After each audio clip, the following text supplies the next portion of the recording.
সূর্যপুত্র কর্ণ মহাভারতের এমন একটি শক্তিশালী চরিত্র, যিনি জীবনের শেষ দিন পর্যন্ত ন্যায় পাননি এবং আজীবন তাকে মানুষ সূতপুত্র নামেই চিনেছেন। মহাভারতের যুদ্ধে সূর্যপুত্র কর্ণ যখন শ্রীকৃষ্ণের কাছে কাঁদতে কাঁদতে জিজ্ঞাসা করেছিলেন, হে প্রভু, আমার কি দোষ ছিল? তখন শ্রীকৃষ্ণ উত্তরে কি বলেছিলেন? সূর্যপুত্র কর্ণ শ্রীকৃষ্ণকে জিজ্ঞাসা করলেন, আমার জন্মের পরেই আমার মা আমায় ত্যাগ করেন, এতে কি সত্যি আমার কোনো দোষ ছিল? দ্রোণাচার্য আমায় শিক্ষা দিতে অস্বীকার করেন, কারণ আমি ক্ষত্রিয় পুত্র ছিলাম না। ভগবান পরশুরামজির কাছে পৌঁছালাম, তিনি শিক্ষা তো দিলেন, কিন্তু যখন আমার সত্যতা তিনি জানতে পারলেন, তখন আমায় অভিশাপ দিলেন যে যখন তার দেওয়া শিক্ষার সব থেকে বেশি আবশ্যক হবে, তখনই আমি সেই শিক্ষা ভুলে যাব। কারণ পরশুরামজির অনুসারে আমি ক্ষত্রিয় ছিলাম। কাকতালীয়ভাবে এক গরুর গায়ে আমার নিক্ষেপ করা তীর এসে লাগে, তার স্বামী আমাকে অভিশাপ দেয়, অথচ এতে আমার কোনো দোষ নেই। দ্রৌপদীর স্বয়ংবরেও আমাকে খুব অপমান করা হয়েছিল, আমায় সূতপুত্র বলা হয়েছিল। মাতা কুন্তী যখন আমাকে আমার জন্মের রহস্য বললেন, তখনও তিনি ওই সময় দানস্বরূপ তার পুত্রদের জীবন বাঁচানোর কথা বললেন। আমি যা কিছু পেয়েছি তা শুধুমাত্র দুর্যোধনের জন্যই পেয়েছি। আমি যদি তার পক্ষে হয়ে লড়ি, তাহলে এতে দোষ কোথায় বাসুদেব? এরপর ভগবান শ্রীকৃষ্ণ উত্তর দিলেন, হে কুন্তী নন্দন, আমার জন্ম কারাগারে হয়েছিল। জন্মের আগেই মৃত্যু আমার অপেক্ষায় ছিল। যে রাতে আমার জন্ম হয়েছিল, ওই রাতেই আমি আমার মাতা পিতার কাছ থেকে বিচ্ছিন্ন হয়ে গিয়েছিলাম। আমার নিজের মামা কংস আমায় মারতে চেয়েছিল। তোমার শৈশবকালে তো রথ, ঘোড়া এবং তীর ধনুকের আওয়াজ শুনেই কেটেছিল, কিন্তু আমি তো পেয়েছিলাম একটি গোয়াল ঘর, এবং আমি নিজের পায়ে ভর করে দাঁড়াতে পর্যন্ত পারতাম না। সেই বয়সেই আমার ওপর একাধিকবার প্রাণঘাতী হামলা হয়। ওই রাক্ষসদের সাথে লড়তে হয়েছিল, যেগুলি আমার মামাই পাঠিয়েছিলেন আমাকে মারার জন্য।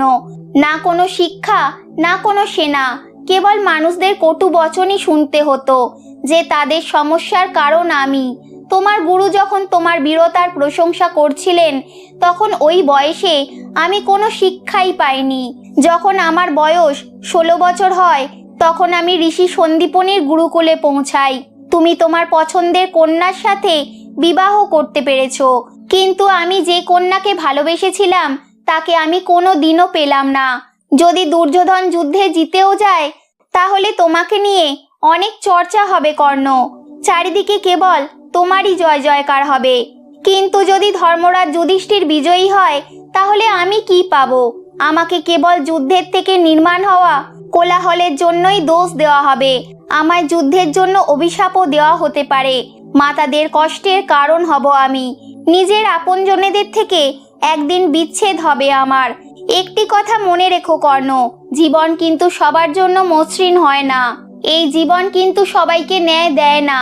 দুর্যোধন অন্যায়ের মোকাবিলা করেছে এবং যুধিষ্ঠিরও কিন্তু অন্যায় ভোগ করেছে, কিন্তু সত্য ধর্ম কি এটা তুমি খুব ভালো করেই জানো।